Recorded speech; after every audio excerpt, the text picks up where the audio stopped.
And I'm going to go ahead and throw this out there. I think at least 100 years, maybe hundreds or more.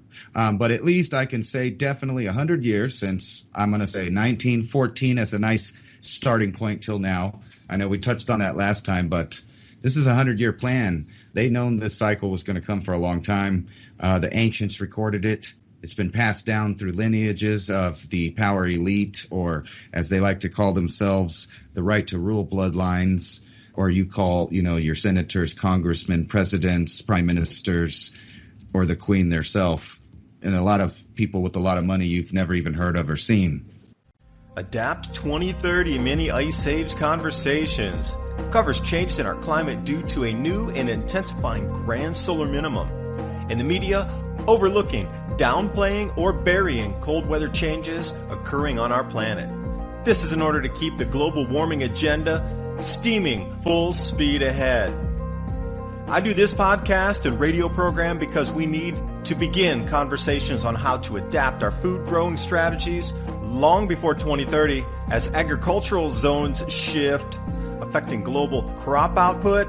But very few mainstream media outlets are talking about the most important issue of our time: cold weather crop losses. Our sun is going through a 400-year cycle, which has effects on our weather patterns as our magnetosphere weakens and the jet streams go out of flow. It's not CO2, it's not you, it's the sun. Are you ready to thrive in the grand solar minimum? Then join me for Mini Ice Age Conversations. I'm your host, David DuByne, creator of the Adapt 2030 Mini Ice Age 2015 to 2035 video series. A new survey reports an overwhelming 85% of Americans believe that at least one tech company is spying on them through their apps on smartphones. Using a good VPN helps you prevent advertisers from creating profiles that track you. You can head over to virtualshield.com, and in the download tab, I'm going to choose Firefox. And click Install Now to add the Virtual Shield add-on. It's just that easy. And get started with your free 30-day trial. Install it, click Connect. You'll see the shield turn from red to green, and you'll see how from my initial service provider I was able to even change my IP. Virtual Shield Network protected. And for the month of November, you'll get 50% off during the Black Friday celebration. The link's in the description box below. And now on with the video.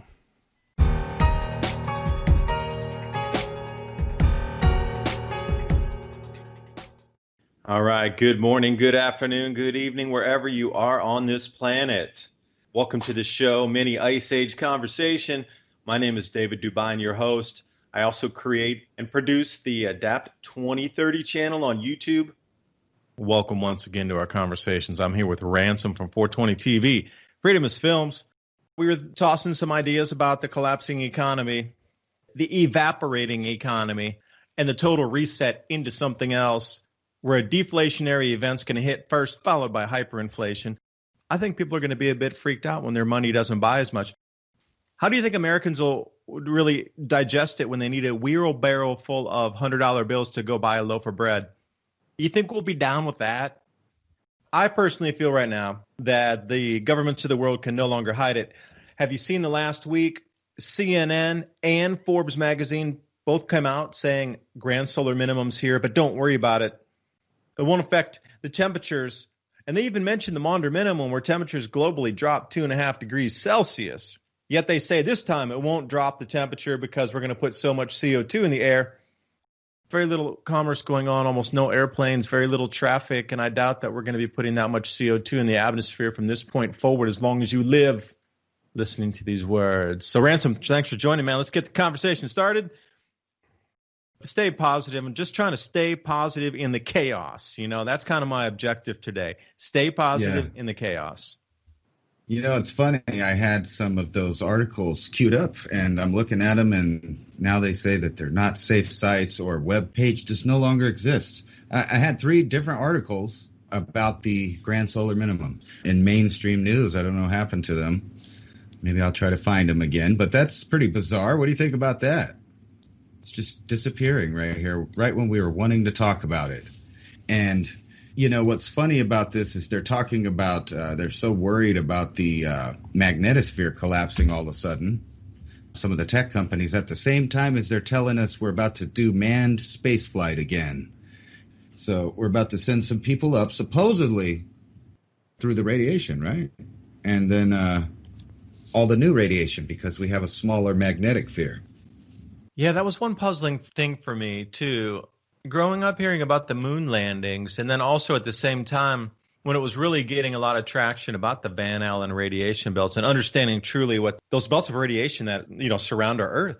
There's all these different measurements of them now, and they're getting really good glimpses into this new discovered F4 layer. And there's an enormous amount of information coming out about the Van Allen radiation belts around the planet. So knowing that we can't get through those as humans and survive, I am curious how they got up to the moon and came back. Maybe they were using anti-gravity technology under the guise of a rocket-propelled ship, and then they had larger and thicker lead shielding around the fuselage and capsule, and that everything we saw was smoke and mirrors in terms of the rockets because they already had the anti-gravitics, which had been worked on since the early 1910s with Tesla. And then, we discovered that in Germany, and there was an enormous amount of work on that. So when they came to Dr. Brown, the research and what they'd done even into the 1960s was unbelievably stupendous. What you consider a UFO, that's our own craft, anti-gravitics, that we have been using with anti-gravity technologies, our own earthbound developments, not from space. So maybe they didn't really need the rocket. The rocket was a pretty light show, and it's all been fictitious since then. But I'm wondering how they got through the Van Allen radiation belts. They could definitely do it if they had anti-gravity craft, because it doesn't matter how much lead you put on. You could put 16, 20 feet thick of lead and just zoom right through it. It wouldn't matter. There's a hybrid of two stories. Right. I actually watched a video one time where they were talking about a new design of a capsule that they were going to be trying. And I've been trying to find that video, but I watched it. It was a NASA produced video. But anyway, the guy was talking about how their new thing would shield them from radiation and they could finally do this. And then I immediately thought, but you guys already did that, right? So why would you be saying we can finally do it with a new type of capsule that would, shield them from the radiation? It was very bizarre. But looking at this article here, they're whining about it right here. All of a sudden, we're worried about our satellites. Ironically, after we just put up like 75,000 new satellites. Something smells weird here, don't you think? Yeah, it certainly does. And knowing that there should be some exceptional pulse from the sun coming out in a CME, coronal mass ejection, or some type of hydro flare, whatever it might be, a plasma discharge from the sun, ripping through our atmosphere. And every grand solar minimum, one of these large expulsions happens from the sun, every single grand solar minimum. So knowing that we're going into a grand solar minimum, we're in the midst of it now, just at the very cusp, coming into it, getting much more heavier weather effects now and climate effects. Why would they launch all the satellites knowing that those things could be fried up in space? Unless there's something else with the tech they're not telling us about. And see, I do believe that there's much different tech that we're not being told about that could be 50 or 100 years in front of us that's protecting some of these things that we think might be getting fried right now. I think they're trying to slowly explain how they're about to do some really weird stuff because of the planet changing. It's going to happen kind of like dominoes, but it'll happen pretty fast as far as someone's lifespan goes. And then you'll just be sitting there wondering how everything could have changed so much. But yeah, they're talking about this. SpaceX will make history with NASA's astronaut launch. You can't go to it because, the COVID. So you can't even go watch it, supposedly. No tourists allowed. So I don't even know what they're doing. So I'm sure we'll get to watch something on television. And I'm sure television's never faked. There's no such thing as deep fake, and go back to sleep. Yeah, just watch it from your home too, and then with the crop tours this year, speaking of that television thing, I would love to go out and watch the launch myself. Imagine the sounds, the beauty, especially if it's a nighttime launch. You can see quite a bit more than during the day. But the virtual tours this year for crop yield assessments as well, it's all virtual. No, there could be no fraud in that. You mentioned there. No, there could be no fraud. And the USDA now reporting everything the way they want it because there's nobody out allowed to go on the tours and they don't have to social distance even out on the farms. See, this is the weirdest thing for me. How are they making people social distance on a farm in the middle of a field of like a 10,000 acre farm and they're afraid to stand together? On a 10,000 acre farm where there's only 5 people, couldn't they stand far enough apart to still go out in person and look in these people's farms? You know, you can't be doing stuff on private property like you used to be able to. What private property? You have no more private property, right? Right. State the obvious. Sorry. Moving from Anejo to Reposado. I know you particularly and many other people have been stressing what you going to do when the storms come for you and then the power actually gets turned off. Or maybe it's not that kind of storm. Maybe it's a solar storm. And when it goes down, it just goes down for a long time. Not like this. They'll probably have this fixed. But it's talking about the Willis Towers. Rain led to extensive flooding. Now, a lot of people are, I guess, theorizing levees, bridges, and everything. Supposedly, we've been fixing the infrastructure since Obama with shovel-ready programs. All these dams, levees, and power grids are all 1960s era tech, and no one's been fixing or, upgrading any of it. So why wouldn't they upgrade it? Do you think that they knew that they wouldn't have to upgrade it because the Earth was going to change and go into a new cycle that they already knew about and were planning for? And I'm going to go ahead and throw this out there. I think at least 100 years, maybe hundreds or more, but at least I can say definitely 100 years since I'm going to say 1914 as a nice starting point till now. I know we touched on that last time, but this is a 100-year plan. They'd known this cycle was going to come for a long time. The ancients recorded it. It's been passed down through lineages of the power elite, or as they like to call themselves, the right to rule bloodlines, or you call, your senators, congressmen, presidents, prime ministers, or the queen herself, and a lot of people with a lot of money you've never even heard of or seen. I believe the entire lockdown is a premise to control the world's populace as the food supply shocks hit. And this is all known on a timeline. And this is the reason that China's been so heavily invested in Central and North Africa, because they knew that the West African monsoon was going to shift in a 3,600-year cycle, which would then allow them to grow food in what's now a desert if they tap the Nubian aquifer and combine it with the new shifting massive rain.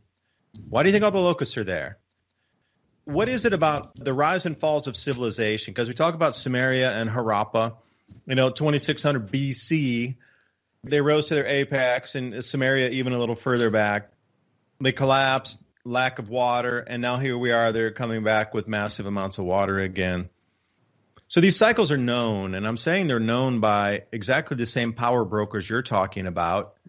And now that we've reached 8 billion people, moving forward, there won't be enough food for all of us unless you grow your own, and you need to get off the system as much as you can into growing your own food and having your own protein sources with neighbors or trading partners.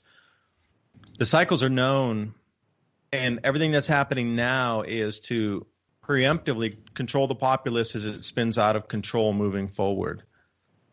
Do they know it? I'm going to say absolutely 1,000% yes, because I know somebody who's an advisor to the science head that also advises our current government. I know somebody who's actually advising them on what's going on with the grand solar minimum.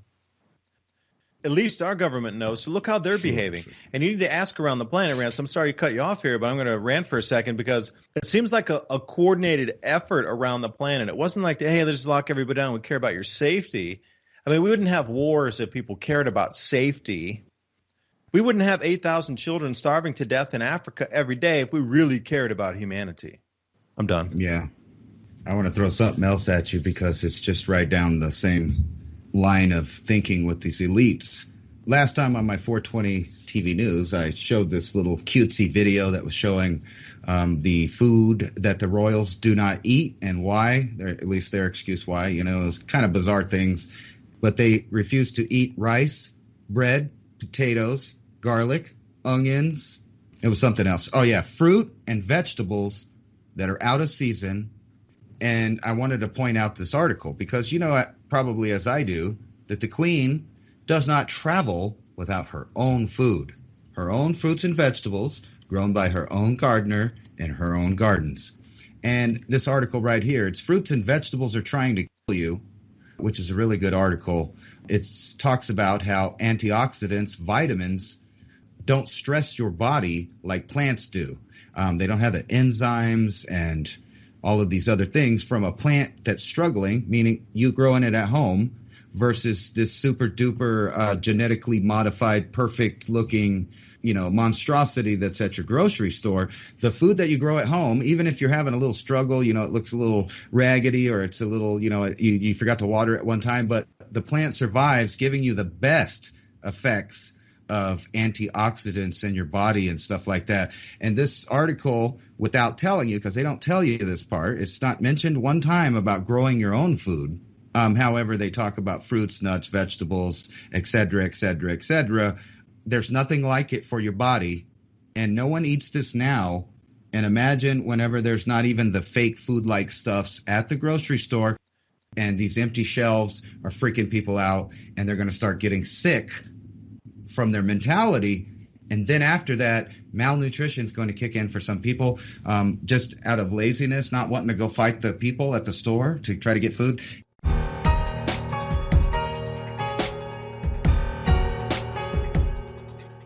And how prepared are you for the transition into the grand solar minimum? Are you prepared for emergencies? Our friends at My Patriot Supply do have emergency survival food, the 2-week grab-and-go food crate or the 4-week food supply. They also have water filtration and items that you can use yourself to get ready to pack, such as Mylar bags, oxygen packs, things you can use for your own long-term food storage, and a host of different survival items that you might not have thought about in your preparations. Use the Adapt 2030 link in the description box below. And while you're there, take a look at the selection of heirloom seeds, because you are going to have to grow some of your own food moving forward into the Eddy Grand Solar Minimum. Take back your peace of mind by knowing that you're prepared when others might not be.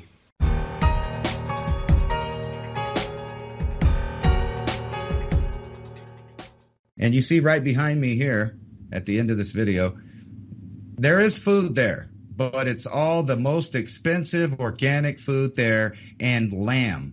There was no beef. This is all lamb right here behind me. All of that's lamb. That's the only thing in the meat aisle. The pork was gone. The beef was gone. The chicken was gone. It's gone. So if I had to feed my family just, going out there, out of luck. Unless you know your local farmer and you could use that same amount of food to go buy much more meat. Yeah. USAbeef.org is a suggestion. That'll put you connected right to your local farmer that does sell to the public. Well, if you're going to go to your local farmer, they're going to probably sell you like a 20-pound piece. You'll have to cut it up yourself and store it yourself. Compared to going to the supermarket, you're going to get at least 3 times more, at least double safely, possibly triple the times more of the amount of meat that you would get for the same price. And goat and lamb, quite tasty, but they're also giving milk that you can then either drink, which is very close. They say goat milk is the closest you can get to human. A cow's way out there. It's got like 20 times more fat than we need as a human. Goat's milk can also be turned into yogurt. It's got a lot of uses. Sheep themselves, you can eat sheep. Who's ever thinking about smaller animals as well? Yeah. When you have a pond around you can stock that thing up, get the frogs, the turtles, the fish in there, get a little aquatic water system. There's other things we can do to get protein sources, Cricket farming, so then you can feed your chickens or feed quail. Like, who's thinking about quail or guinea pigs, like guinea pigs, there's different sizes of them. And I know one guy who was raising guinea pigs. He got this one variety from South America. It was quite big. It was like a full 3-4 pound, not like the little ones that you see for a kid. They would take it in for a kindergarten show and tell class, little tiny ones. These were pretty big. Like, they were massive, like a big cat or something. But it was a South American variety. I remember specifically telling. I forgot what kind it was. And then kinder goat. There's all kind of other meat solutions. You're going to really have to start thinking out of the box. Seriously, way outside the box to provide protein sources for yourself. Maybe learn how to do some chickens. And again, I was making the joke last week of, if you know somebody who can fix the vocal cords of a rooster like we do, we fix dogs so they can't bark all the time. Whoever wires that surgery down to fix the throat of a rooster so it doesn't crow so you could use it in a neighborhood is going to be a multimillionaire. Yeah. Most cities and municipalities, however, have laws about not having the fowl or pigs or anything that could feed you. Mine is like one of those little pot-bellied pigs, the really small kind that, it can be considered pets. However, you were talking about small things. If you guys want to hear something trippy, this is factual to the best of our knowledge historically in archaeology. A long time ago, there was a Solutrean people, and they had a big two-sided revolutionary technology of a double-sided spear end. And it was flint-napped, really sharp on both sides. Now, you can fast forward, and I'm not even making the connection to Clovis, man. You can if you want to. There's a lot of theories that it is connected 1,000 years removed or whatever. But the next revolution in technology, they got a little flute on there so that they could put the shaft on it better. That happens. And then what do we see? What do we see happen? All of the megafauna species pretty much disappear at this time period. The Earth is going through changes. And then you start seeing Folsom and then modern spear points and arrowheads. So the tools got smaller and smaller and smaller and smaller because they were hunting smaller and smaller and smaller animal because that's all there was. Now, you fast forward to now, all there is smaller animals, except for there's I don't know how many more billions of people on the earth now that are going to try to resort to hunting. There's going to be another mass extinction. And this is just a prophecy of my own, another mass extinction caused by hungry people, followed by human beings burning down their own civilization. And I think all of this is going to happen before any of the weather changes dramatically or the earth changes dramatically. Think about really small. You may be having to hunt cockroaches and moths, grasshoppers, locusts, and other things, but beware, they're full of bacteria, and so you would have to process that and all this other stuff. It's a scary world. Cricket and grasshopper protein, what they're pushing in the new bags, there's like Beyond Meat and thing. Yeah. It would make sense though if now you got to think about it like this. Maybe it's a little too woo-woo, but I'm going to throw it out here. Powers that be have been feeding us this whole thing about CO2 global warming for 40 plus years. And now we're coming into a point where that's going to be totally disproven. We're going to know and already have seen trickles through the mainstream media, drip feeding that the sun's driving the climate and it's going to get super wacky very quick and it's going to disturb crop growing, which it already is. You're seeing it both hemispheres. It's now becoming very apparent. And you as a government that have been misleading people for 40 years, would you allow the populace to go into a food shortage and then say, oh, we forgot to warn you, or we didn't really quite get the science right, and it was really the sun driving everything? Or do you think they would collapse the show first so they're too busy trying to stay alive than point a finger and get a pitchfork and the tar and feathers out for the scientists that got all the grant funding during the CO2 heyday? That's my whole thing is the deflection's coming now. The crash is purposely orchestrated. It's definitely an agenda to get you to look left while you should be looking right. And it's all to deflect from their, shall we say, half-truths so you don't want them at the end of a rope while your kids are starving. No, I was trying to say that I wasn't linking this article. I was showing them to the fires. However, it is a solar-based energy being back down to the earth. But I was pointing it out because it shows that NASA, they sent up the X-37B with their, prototype test. They're calling it a space-based solar power orbital endless power supply, which is what? The sun. Now, the question is why all of a sudden are they super hardcore about let's use some solar panels now? But this is supposed to be going to low Earth orbit, and it talks about beaming power back down to the planet, inexhaustible. They don't really want you and every person at your household to be growing your own food, 1, 2, producing your own power so that you don't have to go to a job. And then all a human being would have to worry about is gathering water. How peaceful would that be? But that's just, a dream world. Well, unless you look back at some of the patents from Nikola Tesla and notice that you can use magnets to push off of each other to make two disks spin in different directions. And those spinning disks can then move a rod that can be connected to a belt and then charge an alternator. it baffles me why through the last couple hundred years, well, I'm not going to say a couple hundred, but I'm going to say solidly the last 50, we understood the tech enough where everybody had a magnet when you were a kid playing in class and you tried to push them together and they sprung apart out of your fingers and it was super fun. And you put them on the table and they kept pushing each other further and further away. What is that? Why are we not using magnetic motors? And why do we need to go to the ridiculous lengths of putting more satellites and more whatever junk in the skies to now harvest energy to beam it back to the Earth's surface here when we could just use magnetic propulsion for everything to drive clean energy where we wouldn't even need to launch one space rocket up there because that would be a moot point. You wouldn't need to launch the junk into space anyway because we would be creating our own power at your own home. I'm so into it is because I went to Nikola Tesla's laboratory when I was in Zagreb in Croatia.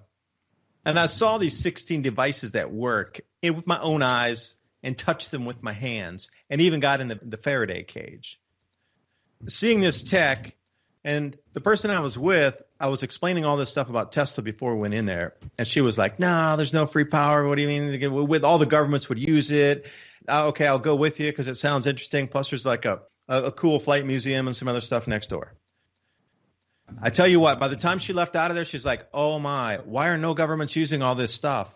I was like, welcome to my world, you know? Right. And it makes me laugh. You just look at this headline and it's funny. It says satellites and spacecraft malfunction as Earth's magnetic field mysteriously weakens. It's mysterious, David. And not only that, you see this and kind of what he was talking about? Imagine if you had a craft on magnetics, you could ride one of these field lines right out into space. It's like flying into space on a magna rail, man. Oh, yeah, they're illuminated when we see the auroral lights. Yeah, and when you get these, they call it like plasma ropes. Steve is the name of the one that they've been citing a lot more. The founder was named Steve, so they call it. But you can see these plasma ropes really heavily now on the magnetic field lines. They're not creating magnetic field lines, so please understand that. When you're seeing these magnetic ropes in the sky, especially around the polar regions that are real super heavy, they're heavily ionized. I mean, they're into glow mode. They're so electrically active. They're following the magnetic field line. They're not creating it. They're following it. See, that magnetic field line's always been there. Now we see these plasma and they call them field-aligned currents, these Birkeland currents coming off our poles. Imagine what the ancients had witnessed and what they'd scrolled on the canyon walls. They saw something in an Uber display of really electrified skies that allowed them to see plasma, things that look like dragons or Squatterman or all this kind of thing. But that's what you'd be jetting out on. So spacecraft launch ports would probably be more around the North Pole. But again, you're not allowed up there in that region too much. And can you imagine if there's already a spaceport center up there that they've been launching off these magnetic field lines for such a long time? But that'd be 100 years in front of us. So that's why maybe regions of the pole are off limits. Like you really can't go to a lot of regions in the North Pole. You're forbidden. Yeah. I think they're about to make it forbidden out at Area 50 around there too. But this might be a new volcano forming out here. And if you've seen, there's over 500 quakes after a 6.5 hit about a week ago. And it's curiously out there near Groom Lake and all of that stuff. The ground has come alive. Has it? Or is this literally just one of the first stages of things changing, especially with the magnetic field lines moving? As everybody that probably watches this channel, yours and many others, realize that the magnetic pole, not the physical pole, but the magnetic pole is, moving into Siberia and may eventually end up, around India or, who knows where it ends up because they flip around. And if you've ever played with magnets like you were talking about, which I still do, by the way, I have some super magnets. And right now I'm doing some experiments with ants now that I've discovered that they build their own magnetic field around their hole. I wanted to see if I put it out there, would they come out on days they don't usually come out? Because it seems to me that they are using this, and maybe ancient man realized this. The ancient man was pretty smart, and we get these stories of ant people coming out of the center of the earth and, helping human beings and bringing them in. That may be just a metaphor for people understanding that ants hide in the ground during damaging magnetic sphere conditions where there's basically nothing and you're just getting these solar particles. Maybe even at times when we had big flares They noticed that the ants were hibernating at the wrong time of the year, and maybe they just followed the ant people's idea and dug some holes and dug in and got through it. This video is brought to you by our friends at TrueLeafMarket.com. Heirloom and organic seeds for any grow zone on our planet.